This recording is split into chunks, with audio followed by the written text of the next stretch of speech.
разберем с вами в этой статье препараты, которые относятся к препаратам от кашля, точнее рекламируются, позиционируются как препараты от кашля.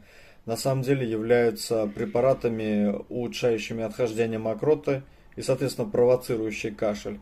Это муколитики. Смысл этих препаратов в том, что они делают мокроту более жидкой, более текучей, соответственно, легче ребенку либо взрослому эту мокроту откашлять или вывести при помощи дренажного массажа.